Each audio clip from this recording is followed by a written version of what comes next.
in a way, React is getting better and better at solving application problems in particular. Imagine someone building a marketing web page, learning about React compiler.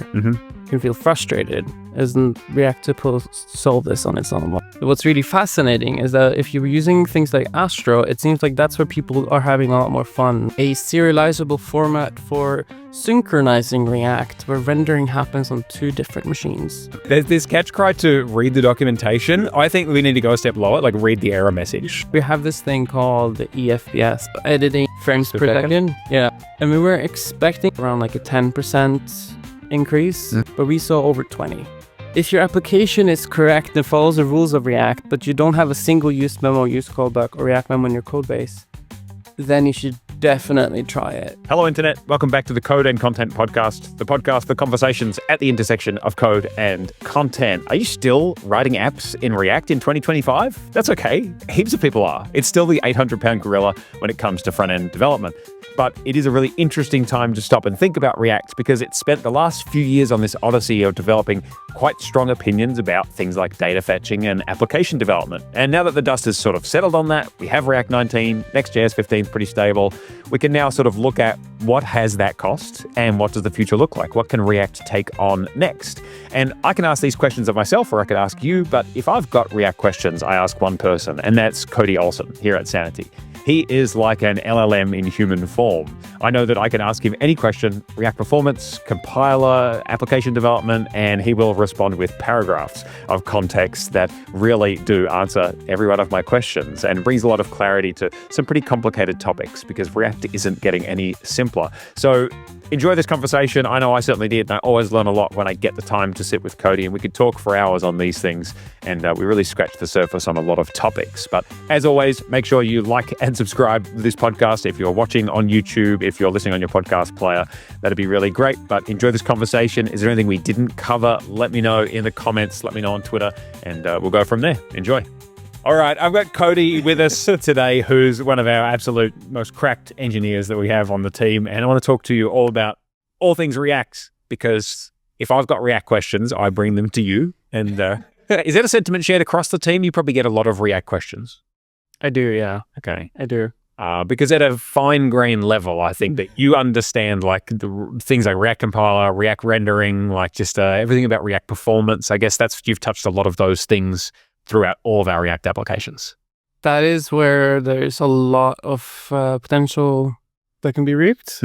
So it feels really rewarding when you're able to find something that can like really improve like a product surface we have.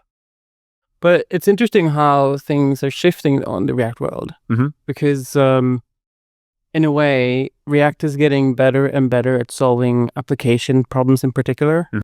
So for React compiler, for example, makes perfect sense if you are writing a content operating system like we are, or anything where you have a lot of e-renders like dashboards or form builders, that sort of stuff, where there's a lot of state that has to be synchronized. But you wouldn't need React compiler on something that renders on the server. For example, you're not supposed to run it at all on server components because it's just pure overhead. Why are you putting in things into memory when it will never re-render? Right? Doesn't make sense. Okay. And for web pages or marketing pages, where you're more interested in making like interesting user experiences, but where the magic happens more and more in CSS and in other kinds of libraries, like Framer Motion or that kind of thing, then the need for React is less, and it might be frustrating to be on the React train. Like I wouldn't want to be. I imagine someone building a marketing web page, learning about React compiler, can feel frustrated. Isn't React supposed to solve this on its own? Yeah. Why do I have to get involved? Why do I need to learn to set up a compiler? Right? Nobody likes that. And it's the same with server components, because since it was introduced in Next.js, and now very recently Parcel added support for it. Bun claimed this added support for it, but hot take, they didn't.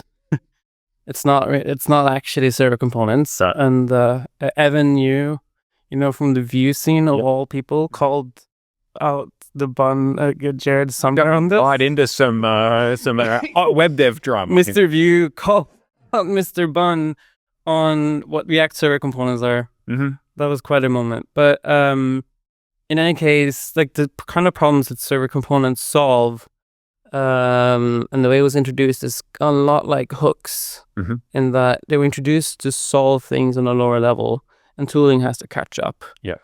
And a lot of people don't necessarily have the problems where they would need it. Yeah. And it seems we have those problems. We do. We're building complex enough apps where we have those problems. Absolutely. So we'll probably be very satisfied continuing to use React. But what's really fascinating is that if you're using things like Astro, it seems like that's where people are having a lot more fun, things so much more intuitive. Because it feels like you just get instant performance benefits when you use something like Astro, right? Because you don't have to think about those things. Yeah. And there's also less need for the kind of benefits that React has. So you would prefer like lower overhead, less to learn, less work that actually happens on the server. But you're also probably building something less ambitious, right? I don't know if that's too spicy of a take. Like we wouldn't build the studio in Astro. Yeah, exactly. But that's also, maybe ambitious is a bit of a misnomer, but more like something that re-renders a lot versus something that just has to render fast. Something highly interactive versus something that needs to render fast. Yeah. And for those kind of things, I don't think that one tool or one framework should actually try and be best in class of both of those problems, because they're too different. I feel like that's what I'm seeing some of the discourse now anyway, is that like SPAs are fine. Like if you were building a highly interactive application, it's fine to build it on Vite. Like the studio's built on Vite. Like it's perfectly fine for that.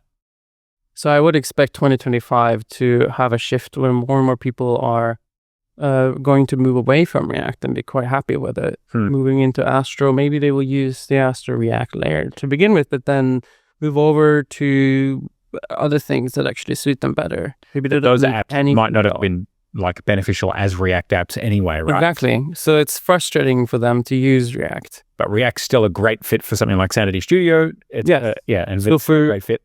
For Sanity, it will just become more and more relevant, because the kind of work that is happening now in the compiler, and in how a lot of new features in React 19 is building on top of web platforms. The fact that React 19 is passing every test for web components interop.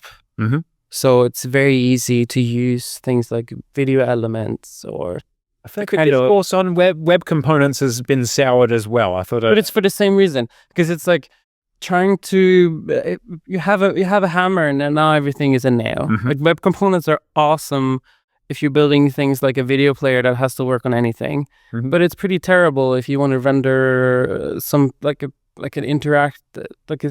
that has to work with SEO. Yeah, sure. And well, effectively do what React and Vue and these frameworks. So are you saying use the right tool for the right job? Is that? Yes, I know, very spicy. Why not hammer and nail everything? You can't just sometimes screws. Yeah. Sometimes, why isn't everything in an IKEA set just hammers? Why do I have to switch tools? And there's even different sizes on the screws. How annoying. Yeah, fair. Why? Everything should just be... I just want to choose one thing and then fight for it and fight against everybody that thinks I'm wrong. Yes, but I think that's also very natural, given that there's been such a high investment of learning these things. Yeah. But now, as things are moving more and more to common ground, especially with how CSS Vue transitions is kind of moving everyone to align on how to do performant animations, so that the investment on learning that doesn't mean that if you switch framework, you have to start over. Yeah. As is the case if you use something like go all in on GSAPI or Framer, or Anime.js. Like, there's so many different ways, right?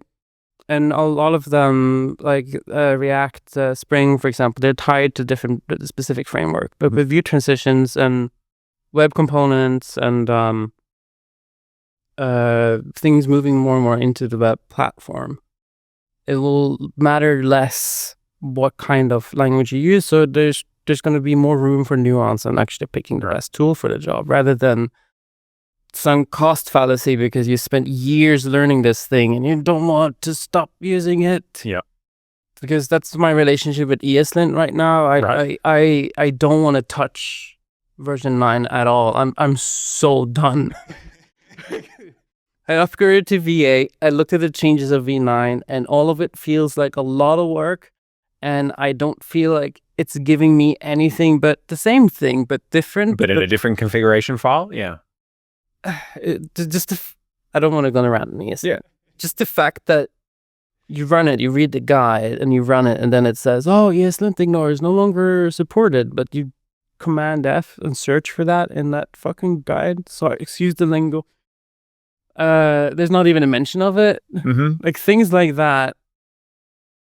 So much time spent on tooling that you don't want to do. Yeah. So yeah, there's going to be more. Like React continues to be more relevant in the cases where it's really good, and alternatives are getting really well at the things that it's bad at. Yeah.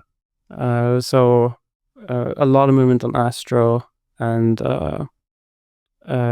with V6 now supporting use client and use server type of directives.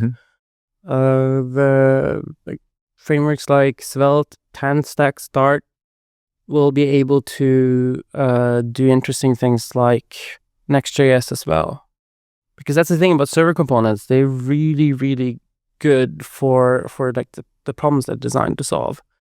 But I wanted to zero in on that actually, because like it feels like the dust has finally settled on server components. Like they were just this nebulous concept nobody could explain. 1,000 blog posts out there. None of them necessarily said what they are, but now it feels like there's wide support for server components. Like we have a stable API for using them in Next.js. Do you think it was worth it in your estimation at the end of all of that? Yeah, actually, yeah. I've been through the whole roller coaster too, where there was multiple moments I felt like this is not worth it. This is over engineering or it's complicated, and but most of that was related to a lack of ecosystem support. Yeah, like it's very annoying when you try to bundle a library that's supposed to work on it, and then you add use client, for example, and then Rollup just strips it away. Yeah. And then you look at the guy, how do I make this work? But the guide only mentions ES build. Right? So then and then you're on your own. And that kind of friction adds up, but we have solved that internally at least. And when it's set up and it works, then it's pretty formidable, like the kind of problems it solves and the kind of things it enables.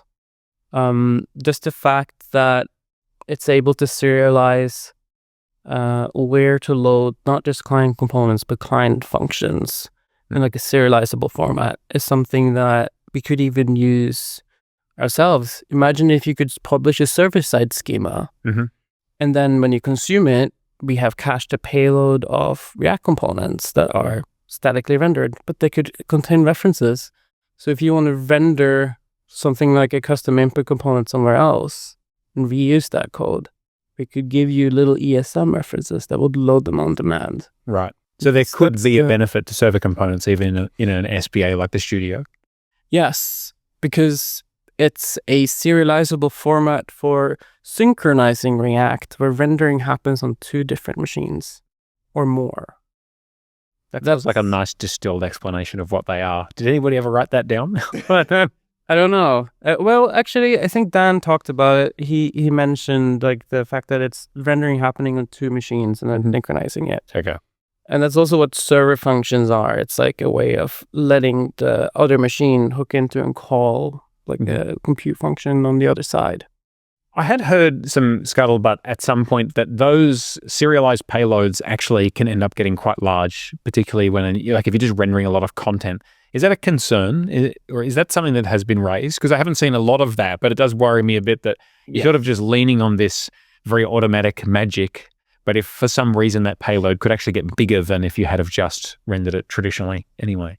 Yes, there are some cases where that definitely happens. Like the best example is, let's say you have an icon component and you have a prop for changing its color. And maybe its stroke color as well.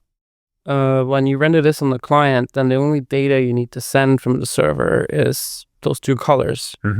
And then if you render this icon on multiple places, maybe on different breakpoints, it doesn't change the fact it's just sending the same payload regardless, because the code for that component is the same, it's just different input. But the server render, since it deals with the output, let's say that SVG is a bit large, and now we're no longer shipping code that takes different input. We have captured different outputs. And if that output is in multiple places, then the entire output is in those places. Right. There isn't like a symlink feature in that format. Okay, so you're sending 3 versions of the same thing instead of... Yes. Yeah. So there are actually cases where there's a benefit to adding use clients to make it render on client side. And it comes down to, will this render like multiple times, and is it large enough to matter? Then maybe you should actually make that a client component. Well, that's a mental block I've had to get over as well, because I always thought that you wanted to avoid use client at all costs, but it's more like you use client when it makes sense, like with on client side behaviors. Like it's not a mistake, or you're not a bad programmer for using use client. I don't know what it is, but that might speak too much of my own state of mind. But it all comes down to the impact it has, right? Yeah. Like for my favorite example of where it's awesome is a code syntax highlighter or portable text. It's really cool that you can have a potential infinite amount of components to handle any kind of output defined in your portable text. But none of those components or block types that you're not using will be in the browser bundle. Because it's only sending the server output and the client component references for stuff that will need to be that actually exists loaded. Yeah. So previously, where we'd have to load in every conceivable component that might be rendered, instead now we could be sending only just the components that need to be rendered. Yes. And even if you optimize it before by using React Lazy, you weren't able to optimize it to speed that up, because you would have this waterfall where it would have to load it and lazily, right? Yeah. But with client components, it's able to know ahead of time, okay, we need to hydrate this. I could parallelize loading the code for it while it streams in the response. It's pretty sophisticated, because that means you don't have to wait for potential, let's say it's a code syntax highlighter and there's some features on the client side you want to use. Maybe to animate it or jump between sections or whatever. Then the code necessary to do that can start streaming over ESM while it is streaming in the potential huge chunk of highlighted code. Right. It's like in the before times, if you lazy loaded it, it wouldn't start loading it until after it sent that response, right?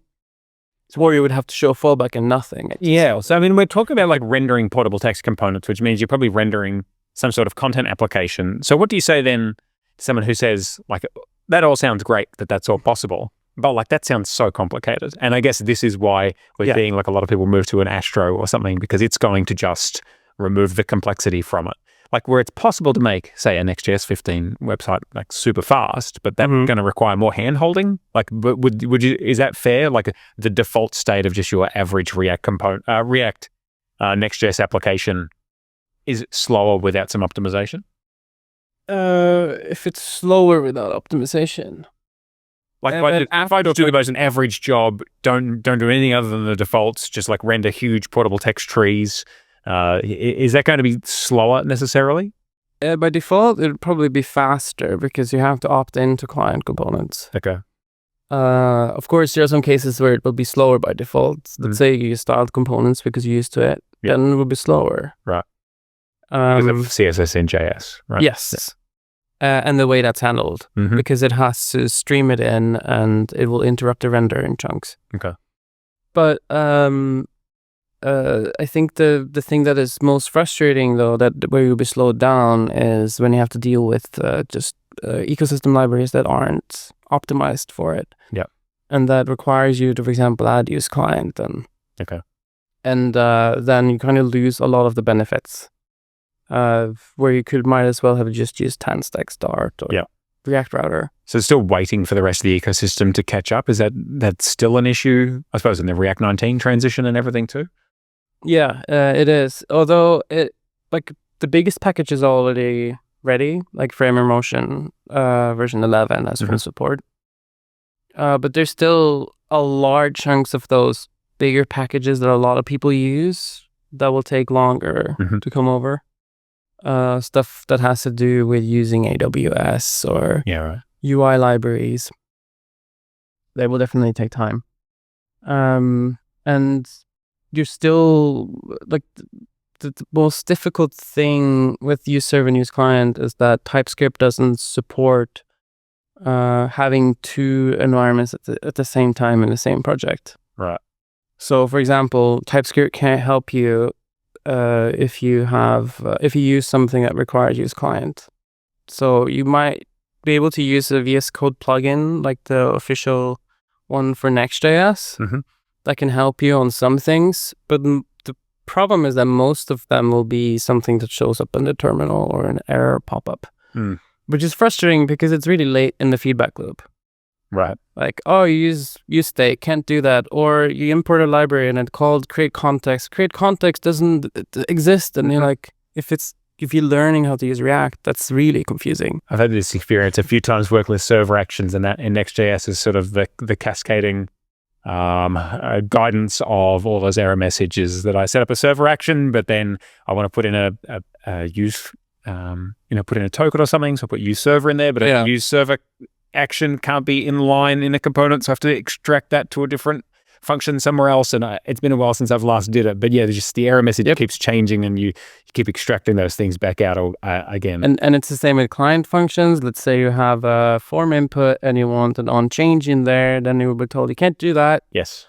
So, and what most people don't know is that you don't have to add a use client to the file you're in. You could move that function into a separate file and have use client there. And then only that function will be on the client side, so you can have your on change, but without necessarily. Right. Yeah. It's. But these things are indicative of that it feels like you need a PhD if you want to be really successful with server components in this world, because of tools like TypeScript being able to help you. Yeah. Well, I'm grateful that those error messages are so clear, but I know that through experience, not everybody reads the error messages, unfortunately. But like, I am thankful for how they're in, because I do feel like it does tell you, hey, the thing you're trying to do doesn't work, but do this instead. I see that.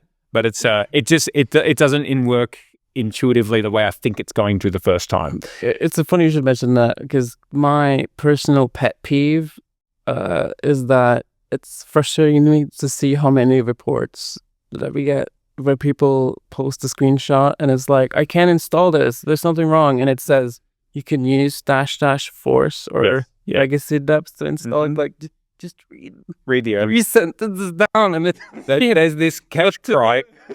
There's catch cry to read the documentation. I think we need to go a step lower, like read the error message. Like it would that does help. Some signs that actually you want to do. Yeah, I understand. Sometimes it's like, error on line 1, character 40,000. Like, I understand those ones aren't helpful, but sometimes the error messages are really helpful. It is. Yeah. So So server components are done. We're using them. That's fine. The compiler, though, like, that's out, but we are shipping compiler code already. Now, I feel like did I see some contention on whether we should be or not? Or was that updated recently? Like, were we too early to start shipping code using the compiler? Oh, that's a spicy question. Because I'm not really too much with that one. I don't remember where I saw the conversation. Yeah, sometimes you have to be the first mover, and we certainly have had to help some frameworks to actually support it. Okay. But us being an early adopter has helped us, enabled us to actually catch things really early. For example, because we use the compiler, we discovered an error that first seemed like it was a problem with Next.js, but when we reached out to Vercel, it turned out there was an issue where they had forgotten to export function in React 19 itself. Right. So the React compiler, long story short, it crashed when it was used by a server component, even though the library itself had the client directive. Which means it's following all the rules. It's going to render in the client. So in other words, in the cases where use memo and use callback is allowed, that's also where React compiler is allowed. But for some reason, it was crashing and it had that super helpful error message. Yeah. Resolve this patch .h is not available. It doesn't exist. One of those good ones. Yeah. And when you look at the source code, H was minified when we use memo cache, and that's like the secret hook that only React compiler is allowed to call. So us being early adopters allow Next.js to ship a fix that happened so early that the version of React 19 they were using where this error was happening isn't shipped on the stable channel yet. Huh. So us being early adopters prevented this breakage from like coming to production in a stable React release. Yeah. And that's not that we're bragging about it or anything. No, not at all, you know. All in a day's work, catching errors in React and Next.js, yeah.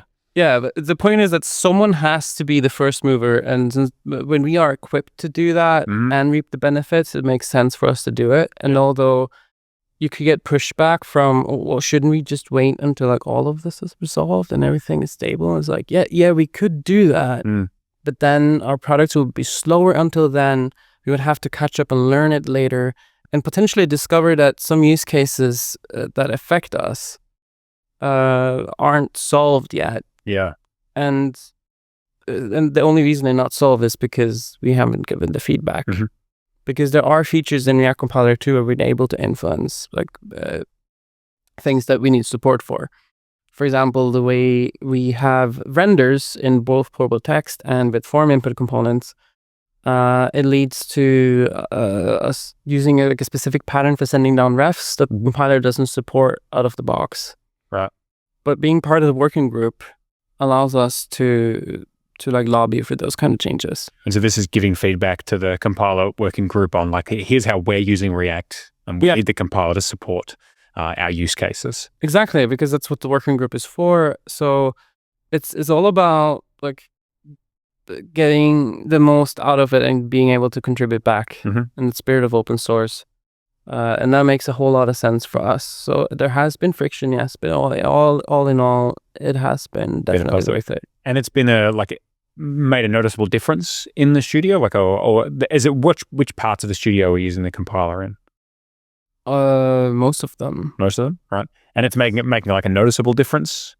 Yeah, actually, yeah. And is that to the user or to you as to the user? Okay. We have this thing called the EFBS benchmarking suite. EFBS is just editing frames per second. Yeah. So of course, the higher the better. It should be 120 if your screen can do that, but like the worst case, it should be up to 60. Yeah. It's a very useful metric because it's measuring editing certain types of fields, like simple fields, nested fields. So that could be as simple as just like typing text into an input, right? Yes. And we were expecting, based on the numbers we got from Meta, on the kind of numbers they got by rolling it out on Instagram, to see around like a 10% increase in performance, like in general. But we saw over 20. And that was just by turning it on. We know that there are a lot of hot paths where just a few unstable dependencies, for example, the way we render our publish in actions and the way we can render like the first action you define as a standalone button and the rest in a drop-down menu. Yeah. That is so dynamic and so unstable that it's poking holes through most of our optimization layers. And so we're seeing 20% increase even though we have to deal with those kind of like difficult scenarios. So, and this is what we've talked about before with the compiler and the linter, isn't it? That yes, the compiler gives you a lot of like automatic out of the box performance benefits, but then the linter tells you all the things that it can't improve. So then it puts it back on the engineers to do the rest. Yeah, it catches bugs because the thing like there's a lot of things React does out of the box where React historically has always favored correctness and eventual consistency.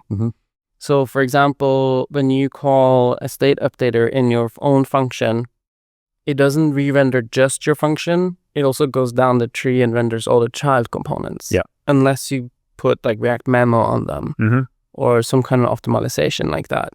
And the reason it does that is that just in case maybe something is breaking the rule deep down the tree, but that extra re-render is enough for you to reach eventual consistency, and it's consistency anyway. So the TLDR is that React lets you break a lot of its rules but it still works. Yeah. But with React compiler, in order to be fast, well, you can't really do that. So to be fast, you have to be correct. So what the linter helps you do, it points out cases where your code is not correct, and it's causing the compiler to be unable to make it fast. Yeah. And what's really fascinating for me is that like every case I've seen where the linter is like, this is not correct, I can't make this fast. It was also a bug. For example, reading a ref during render. Yep. Which means that the value you will see during render will always lag behind by one render. That only works if you have a necessary extra render. So what happens when you fix those is that now there's a sync error, right? Yeah. But the linter in performance, we're actually fixing like bugs, like legitimate problems that your application has. Problems that are masked by the fact that React is doing way more work than it needs to do, should do.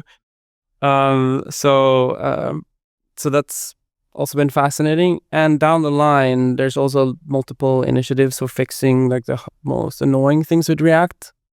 We're exploring paths where they will use the React compiler to fix those things that have to do with use effect, and challenges where you need to choose between, I want some state to be reactive and some state to be just the latest value whenever it happens. The best example of that is, let's say you want to have a telemetry call, or like you want an analytics call on Mount. And you want to send the URL you're on, but you don't want it to keep sending calls if the URL changes. That's the kind of thing where React is now working against you quite a bit, and you have to choose between the easy path, which is you add that ESLint disable next line, React took / exhaustive dependencies, which a lot of people do. We know. We've been fixing a lot of those. Or you have to do extra code with use state and add like guards to like track that it's been fired. And it's like a lot of extra code. And it feels a bit like React model is suddenly working against you because what you're trying to achieve isn't easy anymore. Yeah. And the core team is exploring paths to make that easy. And secure, which is where the compiler comes in. It's an interesting push-pull of any of these systems, though, isn't it? Because I was thinking about a conversation I had in another interview here about our TypeScript support, is that like one of the great benefits of using Sanity Studio to define schema types has been you can define it all in JavaScript and you can write Grok, and those are two super flexible ways of doing things. And then it's like, no, I want strict types. So like all of a sudden I want strict things that are strictly correct, but what you've enjoyed the benefits of is you can just do whatever you like, where this sounds like the same thing. Like React has just let you get away with these problems forever. But now if you actually want good performance, it's going to have to be strict, and strictness is annoying. So it's a difficult challenge to solve. Yeah, because I do just want to put in disable exhaustive depths and get on with my day. But even if I knew that wasn't correct, but I guess we're having to address all of these things we sort of left behind. Yeah. So what if the compiler introduces a new feature that is only available if you use the compiler? That suddenly makes that easy. One initiative they have is, for example, where you have a function you can call inside of your use effect, and any variable you use inside of that function isn't required to be in the dependency area anymore. And then the compiler takes care of doing that in a safe and optimized way. Yeah, right. So if you try and use that function without the compiler, you get a runtime error. You can't do that. And then the compiler can ensure that your intent is preserved, and it can optimize that without issues. Like, for example, it's safe to do that in the use effect where you can see the way you defined it. But if you were to use a technique like that where you make something no longer reactive and then send it through another abstraction, like as input in a custom hook or in a prop or in a context provider, now you have a problem because the other side have no idea how that's defined. Yeah. So you wouldn't know if it being no longer reactive is a bug or not. And now you can have cases where something is stale, and it can be extremely difficult to find out why. So I suppose if the compiler's changing the behavior that would have been what you expected.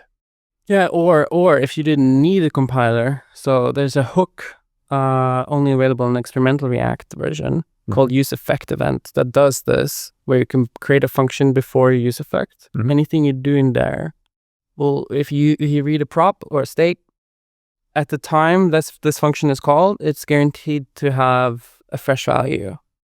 But when you call this function in a useEffect, it doesn't need to be in a dependencies array.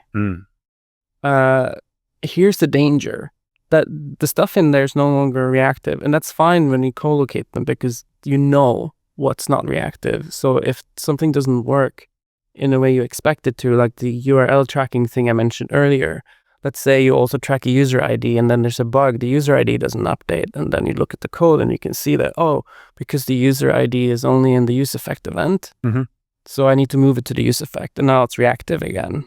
Right. Because if you change a user, right, then you want that to log again. Right. Issues like that. Imagine if they weren't co-located, but it was a prop. How would you find that? Because you would have to trace it back and go on this long journey. Yeah.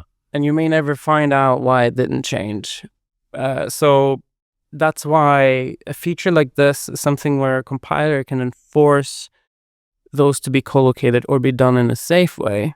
It can, for example, prevent you in a strict way from not being able to send it as a prop at all. Yeah. But you can't do that kind of you can't enforce that at runtime, and that's actually why the useEffect event hook itself did not make it into the React 19 release. It was because they couldn't find a way to protect against using it in a way that is buggy at runtime. So this is starting to make me wonder, like, how big is the scope or the usefulness of the compiler? Like, I always thought the compiler was just this thing that's going to make things fast, and that's about it. But it sounds like is it like becoming the guiding principles of how to write React?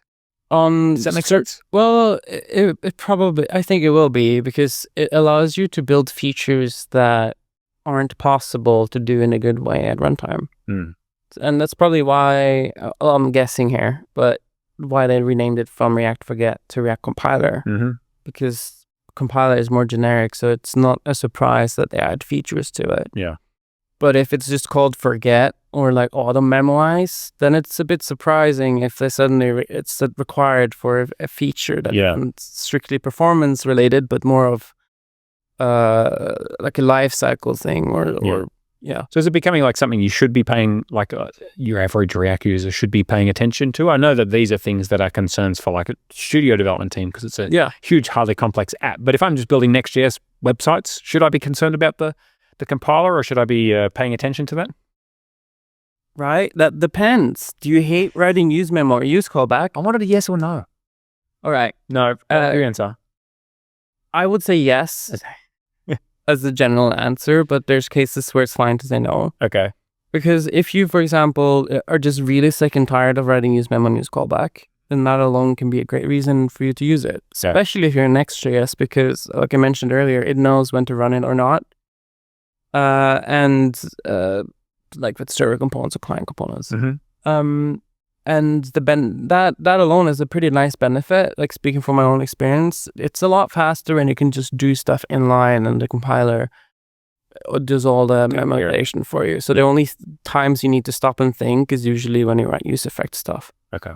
So, and that's what's the other answer. If you're really sick and tired of useEffect hooks and using TanStack query isn't an option for you, or, a library that is designed to handle data fetching where it's the most painful to use effects, then definitely pay attention. Okay.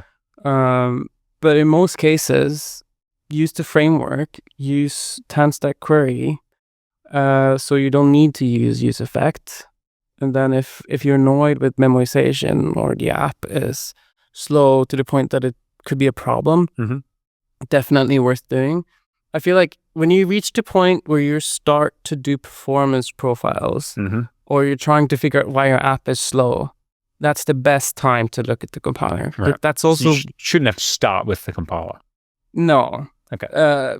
unless you like trying new things, but like probably not. Okay. Because again, it is focused on re-renders. Yeah. It's not going to make your component load faster on mount. Yeah.